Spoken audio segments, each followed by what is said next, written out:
ನಮಸ್ಕಾರ ವೀಕ್ಷಕರೇ, ಧ್ವನಿ ಸಂಜೆ ವಾಹಿನಿಗೆ ಸ್ವಾಗತ. ಮುನ್ರಾಜ್ ಸರ್ ಅವರು ನಮಗೆ ಕಲ್ಪಿಸಿಕೊಟ್ಟಿದ್ದಾರೆ.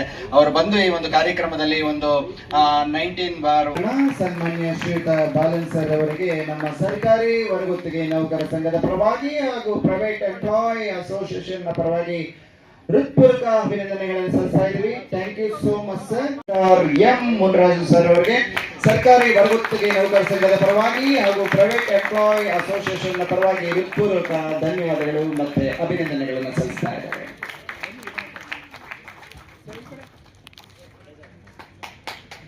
Thank you sir. ಅದೇ ರೀತಿ ಮತ್ತೊಬ್ಬರು ಸರ್, ಇವತ್ತು ನಾನು ಸುಧಾಕರ್ ಅಂತೇಳಿ ಇವತ್ತು ಪ್ರೈವೇಟ್ ಎಂಪ್ಲಾಯ್ ಅಸೋಸಿಯೇಷನ್ ಇವತ್ತು ಅಸ್ತಿತ್ವಕ್ಕೆ ಬಂದು ತರಿಸಿದ್ದೀವಿ. ಮಾನ್ಯ ಹೈಕೋರ್ಟ್ ಉಚ್ಚ ನ್ಯಾಯಾಲಯದ ಹಿರಿಯ ವಕೀಲರಾದ ಬಾಲನ್ ಸರ್ ಅವರು ಬಂದು ಅವರ ಅಧ್ಯಕ್ಷತೆಯಲ್ಲಿ ಒಂದು ಉದ್ಘಾಟನೆ ಮಾಡಿದ್ದೀವಿ. ಕಾರಣ ಏನು ಅಂದರೆ, ಖಾಸಗಿ ನೌಕರಿಗೆ ಈಗಾಗಲೇ ಅಲ್ಲಿ ಭದ್ರತೆನೇ ಇಲ್ಲ. ಇವಾಗ ಹೆಣ್ಮಕ್ಳು ಎಲ್ಲಿ 10 ಜನ ಕೆಲಸ ಮಾಡ್ತಾರಲ್ಲ, ICC ಕಮಿಟಿ ಮಾಡಬೇಕಂತ ಸರ್ಕಾರ ಒಂದು ಆದೇಶ ಮಾಡಿದೆ, ಇಂಟರ್ನಲ್ ಕಮಿಟಿ ಮಾಡಿ ಅಂತೇಳಿ. ಆ ಥರದ್ದಿಲ್ಲ. ಮತ್ತು ಇಲ್ಲಿ ಪ್ರೈವೇಟಲ್ಲಿ ಹೊರಗುತ್ತಿಗೆ ನೌಕರಲ್ಲಿ ರಿಸರ್ವೇಷನ್ ತಂದ್ರೆ ಸರ್ಕಾರ, ಅದೇ ರೀತಿ ಪ್ರೈವೇಟಲ್ಲೂ ಯಾಕೆ ತರಬಾರ್ದು ಅಂತೇಳಿ ಒಂದು ಕಾನ್ಸೆಪ್ಟನ್ನು ಇಟ್ಕೊಂಡು ನಾವು ಇವಾಗಿದ್ದ ಅಸೋಸಿಯೇಷನ್ನ ಸ್ಟಾರ್ಟ್ ಮಾಡಿದ್ದೀವಿ. ಮುಂದಿನ ದಿನದಲ್ಲಿ ನಮ್ಮ ಹೋರಾಟ ಹೆಣ್ಮಕ್ಳಿಗೆ ಭದ್ರತೆ ಕೊಡಬೇಕು, ಅಲ್ಲಿ ಕೆಲಸ ಮಾಡೋ ಕಡೆ ಸೇಫ್ಟಿ ಇರಬೇಕು ಹೆಣ್ಮಕ್ಳಿಗೆ ಅನ್ನೋದು ಒಂದು ಕಾನ್ಸೆಪ್ಟು. ಎರಡನೇದು, ಪ್ರತಿಯೊಂದು ಇಂಡಸ್ಟ್ರಿಯಲ್ಲೂ ಒಂದು ಕ್ಯಾಂಟೀನು ಮತ್ತು ನಮ್ಮ ರಿಸರ್ವೇಷನಲ್ಲಿ ಇವಾಗ ಏನು ಮಹಿಳೆಯರಿಗೆ ಇಷ್ಟು ಪರ್ಸೆಂಟು ಮತ್ತು OBCಗೆ ಇಷ್ಟು ಪರ್ಸೆಂಟ್ ಅಂತ ಏನು ರಿಸರ್ವೇಷನ್ ತರ್ತಾ ಇದೆ ಸರ್ಕಾರ, ಪ್ರೈವೇಟಲ್ಲೂ ಸೇಮ್ ಅದೇ ರೀತಿ ತರಬೇಕು, ರೊಟೇಷನ್ ಇದರಲ್ಲಿ ತರಬೇಕು ಅನ್ನೋದು ನಮ್ಮ ಆಗ್ರಹ ಆಗಿದೆ. ಮುಂದಿನ ದಿನಗಳಲ್ಲಿ ಎಲ್ಲ ಕಂಪ್ನಿಗಳ ವ್ಯವಸ್ಥಾಪಕರಾಗಲಿ MDಗಳಾಗಿರಲಿ ಅವರ ಆಲೋಚನೆ ಮಾಡಬೇಕು. ಅವರು ಬಂದು ಇನ್ವೆಸ್ಟ್ಮೆಂಟ್ ಮಾಡಿ ಬಿಸ್ನೆಸ್ ಮಾಡ್ತಾ ಇದ್ದಾರೆ. ಅವ್ರ ಲಾಭದಾಯಕ ಏನು ಬರುತ್ತೋ ಅದೇ ರೀತಿ ಸಂಬಳನೂ ನಮ್ಮ ಎಂಪ್ಲಾಯ್ಸ್ ಕೊಡಬೇಕು. ಮತ್ತು ಲೋಕಲ್ಲು ನಾನ್ ಲೋಕಲ್ ಅನ್ನೋದು ಹೋಗಬೇಕು.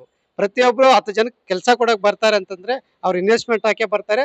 ಅವ್ರ ಭದ್ರತೆ ಕೂಡ ನಾವು ಕಾಪಾಡಬೇಕು ಅಂತೇಳಿ ನಾವು ಸರ್ಕಾರದ ಮೇಲೆ ಒತ್ತಡ ಹಾಕೋದಕ್ಕೆ, ಮತ್ತು ನಮ್ಮ ಪ್ರೈವೇಟ್ ಎಂಪ್ಲಾಯ್ಸ್ ಪ್ರತಿ ಕಸ ಗುಡಿಸೋದಿಂದ ಹಿಡಿದು IT ಕಂಪ್ನಿಯಲ್ಲಿ ಕೆಲಸ ಮಾಡೋ ಪ್ರತಿಯೊಬ್ಬ ನೌಕರರಿಗೂ ನಾವು ಆಸರೆ ಆಗಿರ್ತೀವಿ. ನಮ್ಮ ಅಸೋಸಿಯೇಷನ್ ಆಸರೆ ಆಗಿರುತ್ತೆ. ಯಾರಿಗಾದ್ರೂ ಏನಾದರೂ ಸಮಸ್ಯೆ ಆದರೆ, ಯಾರಿಗಾದ್ರೂ ಏನಾದ್ರು ದೌರ್ಜನ್ಯ ಆದರೆ ಪ್ರತಿಯೊಬ್ಬರು ನಮ್ಮದು ವೆಬ್ಸೈಟ್ ಇದೆ, ಆ ವೆಬ್ಸೈಟಲ್ಲಿ ಕಂಪ್ಲೇಂಟ್ ಲಾಡ್ ಮಾಡಿದ್ರೆ ನಿಮ್ಮ ಪರವಾಗಿ ನಾವು ಇರ್ತೀವಿ. ಕಸ ಗುಡಿಸೋ ವ್ಯಕ್ತಿಯಿಂದ ಹಿಡಿದು IT ಕಂಪ್ನಿಯಲ್ಲಿ ಕೆಲಸ ಮಾಡೋ ಪ್ರತಿಯೊಬ್ಬ ನೌಕರ, ಯಾವನವನು ಲೇಬರ್ ಲೈಸೆನ್ಸ್ ಒಳಗಡೆ ಲೈಸೆನ್ಸ್ ತಗೊಂಡ್ರವನು ಸಂಬಳ ತಗೊಳ್ತಾ ಇರ್ತಾನೆ. ನಮ್ಮ ಎಂಪ್ಲಾಯಿ, ಪ್ರತಿಯೊಬ್ಬ ಎಂಪ್ಲಾಯಿ ನಮ್ಮ ಅಸೋಸಿಯೇಷನ್ ಮೆಂಬರ್ ಆಗ್ಬೋದು. ಪ್ರೈವೇಟ್ ಎಂಪ್ಲಾಯ್ ಅಸೋಸಿಯೇಷನ್ ಅಲ್ಲಿ ವೆಬ್ಸೈಟ್ ಡೀಟೇಲ್ಸು www.pea.org.in ಅಂತ ಟೋಲ್ ಫ್ರೀ ನಂಬರ್ ಏನಿಲ್ಲ, ಅದರಲ್ಲೇ ಹೋಗಿ ಕಂಪ್ಲೇಂಟ್ ಬಾಕ್ಸ್ ಕೊಟ್ಟಿದ್ದೀವಿ. ಮತ್ತು ಅವ್ರಿಗೆ ಜಾಬ್ ಏನಾದ್ರು ಬೇಕಂದ್ರೆ ಜಾಬ್ ಲಿಂಕ್ಸ್ ಕೊಟ್ಟಿದ್ದೀವಿ. ಮತ್ತು ಏನೇ ಸಮಸ್ಯೆ ಆದ್ರೂ ಮತ್ತು ನಮ್ಮ ಅಸೋಸಿಯೇಷನಿಂದ ಏನೇನು ಆಕ್ಟಿವಿಟೀಸ್ ಆಗ್ತಾ ಇದೆ ಪ್ರತಿಯೊಂದು ಅಪ್ಡೇಟು ಅದರಲ್ಲಿದೆ. ಸೊ ಅದರಲ್ಲಿ ನೀವು ನೋಡಿದ್ರೆ ಇಡೀ ಅಸೋಸಿಯೇಷನ್ ಬಗ್ಗೆ ಮತ್ತು ನಮ್ಮ ಕಾರ್ಪೊರೇಟ್ ಆಫೀಸ್ ಬಗ್ಗೆ ಪ್ರತಿಯೊಂದು ನಿಮ್ಗೆ ಸಿಗುತ್ತೆ. ಒಂದು ವೆಬ್ಸೈಟ್ ನಲ್ಲಿ ಎಲ್ಲಾ ರೀತಿಯಾದಂತ ಅನುಕೂಲಗಳು ಸಿಗುತ್ತೆ. ಎಲ್ಲ ಅನುಕೂಲಗಳು ಸಿಗುತ್ತೆ ರಾಜ್ಯಾದ್ಯಂತ. ವೆಬ್ಸೈಟ್ಗೆ ಬಂದು ಭೇಟಿ ಕೊಟ್ರೆ ಸಾಕು. ಇಮಿಡಿಯೇಟ್ ನಮ್ಮ ಆಫೀಸ್ ಕಡೆಯಿಂದ ಅವ್ನು ಕಾಂಟ್ಯಾಕ್ಟ್ ಮಾಡಿ ಅವ್ರ ಪರ್ಸನಲ್ ಪ್ರಾಬ್ಲಮ್ ಏನಾಗಿದೆ, ದೌರ್ಜನ್ಯ ಆಗಿದೆ, ಏನಾಗಿದೆ ಎಲ್ಲ ತಗೊಂಡು salary problem, PF problem, ESI problem ಎಲ್ಲಾನು ನಾವು ಸಾರ್ಟ್ ಔಟ್ ಮಾಡ್ತೀವಿ. ಸಂಬಳದ ಭದ್ರತೆ ಇಲ್ಲ, ಕೆಲಸದ ಭದ್ರತೆ ಇಲ್ಲ, ಸಾಮಾಜಿಕ ಭದ್ರತೆ ಇಲ್ಲ. ಕೇವಲ DA ಕೊಡಬೇಕು ವರ್ಷಕ್ಕೊಮ್ಮೆ 400-450 ರೂಪಾಯಿ, ಅದನ್ನು ಕೊಡ್ತಾ ಇಲ್ಲ ಅಂದರೆ ಬಾರಿ ಈ ಸರ್ಕಾರಕ್ಕೆ ನಾಚಿಕೆ ಇಲ್ಲ, ಅವ್ರಿಗೆ ಗಿಲ್ಟಿ ಕಾನ್ಷಿಯಸ್ಸು ಇಲ್ಲ. ಇವ್ರಿಗೆ ಕ್ಯಾಂಟೀನ್ ಸವಲತ್ತು ಕೊಡಬೇಕು, ರೆಗ್ಯುಲರೈಸ್ ಮಾಡಬೇಕು. ಕಾನೂನು ಹೇಳುತ್ತೆ 240 ದಿವಸ ಕೆಲಸ ಮಾಡಿದರೆ ಪರ್ಮನೆಂಟ್ ಮಾಡಬೇಕಂತ. ಒಂದೇ ಕೆಲಸಕ್ಕೆ ಒಂದೇ ಸಂಬಳ, ಈಕ್ವಾಲಿಟಿ ಅಂದಿದೆ. ಇದು ಯಾವುದಿಲ್ಲ. ಕಾನೂನು ಮತ್ತು ಸಂವಿಧಾನವನ್ನು ಉಲ್ಲಂಘನೆ ಮಾಡಿ ಸರ್ಕಾರ ಈ ಕಾರ್ಮಿಕರಿಗೆ ಮೋಸ, ದ್ರೋಹ, ವಂಚನೆ ಮಾಡ್ತಾ ಇದೆ. ಈ ಸರ್ಕಾರ ನಾಲಾಯಕ ಸರ್ಕಾರ. ಅದು ಕೇಂದ್ರ ಸರ್ಕಾರ ಇರಲಿ, ರಾಜ್ಯ ಸರ್ಕಾರ ಇರಲಿ. ಈ 4 ಕೋಡ್ ಅಂದು ಏನು ಹೇಳ್ತಾರೆ, ಅದು ಕೋಡ್ ಅಲ್ಲ, ಅದು ಲೋಡೋ. ಅದನ್ನು ನಾವು ಒಪ್ಪೋದಿಲ್ಲ. ಇದು ಭಾರಿ ಸರ್ಕಾರಕ್ಕೆ ನಾಚಿಕೆ ಇಲ್ಲ, ಅದು ಸರಿಯಲ್ಲ. ಸರ್ಕಾರ ಮೋಸ ಮಾಡ್ತಾರೆ ಅಂತ ಹೇಳ್ತೀವಿ.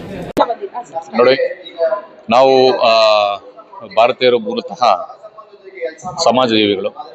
ಒಂದು ಸಂಘ ಸಂಘಟನೆ ಅನ್ನೋದು ಬಹಳ ಮುಖ್ಯ.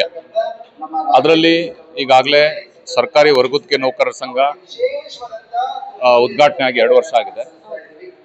ಈಗ ಈ ದಿನ ಒಂದು ಪ್ರೈವೇಟ್ ಎಂಪ್ಲಾಯೀಸ್ ಅಸೋಸಿಯೇಷನ್ ಅಂತ ಒಂದು ಸಂಘಟನೆ ಉದ್ಘಾಟನೆ ಆಯಿತು. ಅದರಲ್ಲಿ ಒಂದು ವೆಬ್ಸೈಟ್ ಸಹ ಲಾಂಛನ ಆಗಿದೆ. ಹೊರಗುತ್ತಿಗೆ ನೌಕರರ ಸಂಘದ ವೆಬ್ಸೈಟು ಮತ್ತು ಪ್ರೈವೇಟ್ ಎಂಪ್ಲಾಯೀಸ್ ಅಸೋಸಿಯೇಷನ್ ವೆಬ್ಸೈಟು ಲಾಂಛನ ಆಯಿತು. ಈ ಒಂದು ಉದ್ಘಾಟನೆಗೆ ಒಂದು ಮುಖ್ಯ ಉದ್ದೇಶ ಒಂದೇ, ಒಂದು ಸಂಘ ಸಂಘಟನೆಯಿಂದ ಏನು ಒಂದು ಖಾಸಗಿ ನೌಕರರ ಒಂದು ಹಕ್ಕುಗಳನ್ನ ಸಮಸ್ಯೆಗಳನ್ನ ಪರಿಹಾರ ಮಾಡಬೇಕಾಗಿದ್ರೆ ಒಂದು ಸಂಘ ಬೇಕು. ಆ ಸಂಘಟನೆ ಮೂಲಕ ನಾವು ನಮ್ಮ ಮೇಲಧಿಕಾರಿಗಳು ಅಥವಾ ಸರ್ಕಾರ ಅಥವಾ ಯಾವುದೇ ಒಂದು ಇದನ್ನ ಒಂದು ಅರ್ಜಿಯನ್ನು ಸಲ್ಲಿಸಿ ಆ ಅರ್ಜಿ ಸಲ್ಲಿಸಿ ಅದ್ರ ಮೂಲಕ ನಮ್ಮ ಪರಿಹಾರಗಳನ್ನ ನಮ್ಮ ಸಮಸ್ಯೆಗಳನ್ನ ಪರಿಹಾರ ಮಾಡ್ಕೊಳಕ್ಕೆ ಒಂದು ದಾರಿ ಸಿಗ್ತದೆ ಅಂತ. ಯಾವುದೇ ರೀತಿ ಅಂತ ನಾವು ಒಬ್ಬರೇ ಹೋಗ್ಬಿಟ್ಟು ನಮ್ಮ ಸಮಸ್ಯೆಗಳು ಹೇಳ್ಕೊಂಡ್ರೆ ಅದನ್ನ ಪರಿಹಾರ ಮಾಡಕ್ಕಾಗಲ್ಲ. ಅದೇ ಒಂದು ಸಂಘ ಸಂಘಟನೆಯಿಂದ ಹೋದ್ರೆ ನಮ್ಮ ಒಂದು ಸಮಸ್ಯೆಗಳನ್ನ ಪರಿಹಾರ ಮಾಡ್ಕೋಬಹುದು. ಆ ಉದ್ದೇಶಕ್ಕೆ ಒಂದು ಸಂಘ ಬೇಕಾಗ್ತದೆ. ಅದೊಂದು ಇವತ್ತು ಉದ್ಘಾಟನೆ ಆಯ್ತು ಖಾಸಗಿ ನೌಕರರ ಸಂಘ. ಅದ್ರ ಮೂಲಕ ಏನೇ ಈಗ ನಾನು ಅಲ್ಲಿ ಮಾತಾಡುವಾಗ ಹೇಳಿದೆ, ಸರ್ಕಾರದ ಸ್ವಾಮ್ಯವನ್ನ ಬಿಟ್ಟು ಉಳಿದಂತ ಬರುವಂತ ಪ್ರತಿಯೊಬ್ಬರು ಸಹ ಖಾಸಗಿ ನೌಕರರೇ.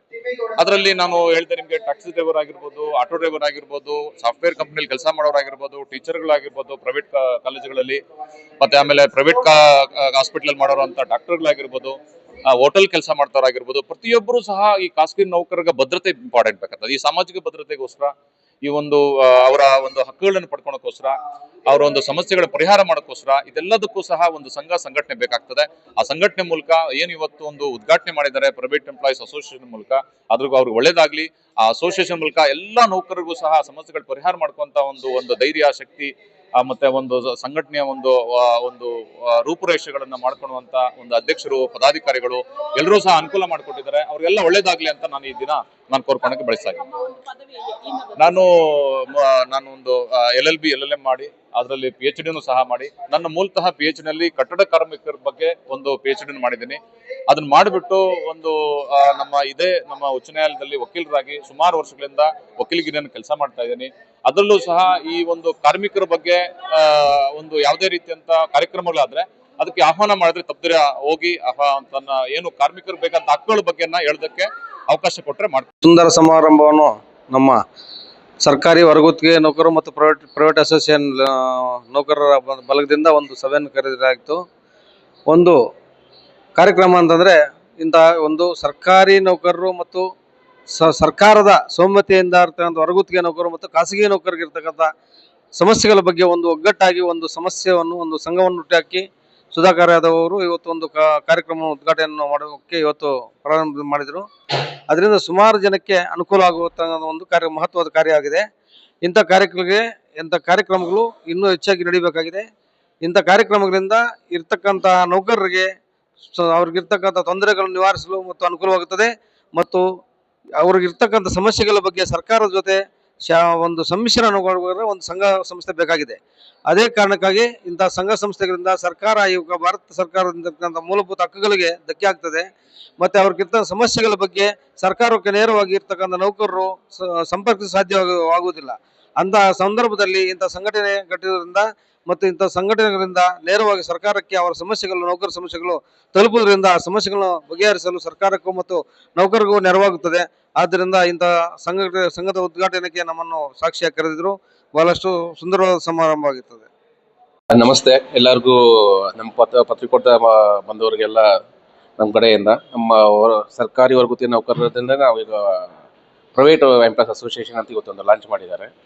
ಅದಕ್ಕೆ ನಾವು ಅಟೆಂಡ್ ಆಗಿದ್ದಕ್ಕೆ ತುಂಬ ಸಂತೋಷ ಇದೆ. ನಮ್ಮ ರಾಜ್ಯಾಧ್ಯಕ್ಷ ಸುಧಾಕರ್ ಯಾದವ್ ಅವರು ಕೂಡ ತುಂಬ ನಿಷ್ಠೆಯಿಂದ ಒಂದು 3 ವರ್ಷಗಳಿಂದ ಹೊರಗುತ್ತಿಗೆ ನೌಕರ ಸಂಘ ನಡ್ಸ್ಕೊಂಡು ಬರ್ತಾ ಇದ್ದಾರೆ. ತುಂಬ ಹೋರಾಟ ಮಾಡಿ ತುಂಬ ಜನಗಳಿಗೆ ಅನುಕೂಲ ಕೂಡ ಮಾಡಿಕೊಟ್ಟಿದ್ದಾರೆ.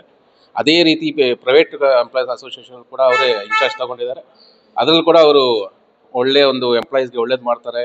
ಎಂಪ್ಲಾಯಿಗಳಿಗೆ ಏನಾದರೂ ಅನ್ಯಾಯ ಆದರೆ ಅವ್ರಿಗೆ ಹೋರಾಟ ಮಾಡಿ ಅವ್ರಿಗೆಲ್ಲ ನ್ಯಾಯ ಕೊಡಿಸ್ತಾರೆ ಅಂತ ನಮಗಂತೂ ನಂಬಿಕೆ ಇದೆ. ಇದು ತುಂಬ ದೀರ್ಘವಾಗಿ ಇದು ಮುಂದೆ ಹೋಗಿ ಎಂಪ್ಲಾಯೀಸ್ಗೆ ಒಳ್ಳೇದು ಮಾಡುತ್ತೆ ಅಂತ ನಂಬ್ತಾರೆ. Thank you. ಸೋಮಶೇಖರ್ ಅಂತ, ನಾವು ಕೋಲಾರ ಕಡೆಯಿಂದ.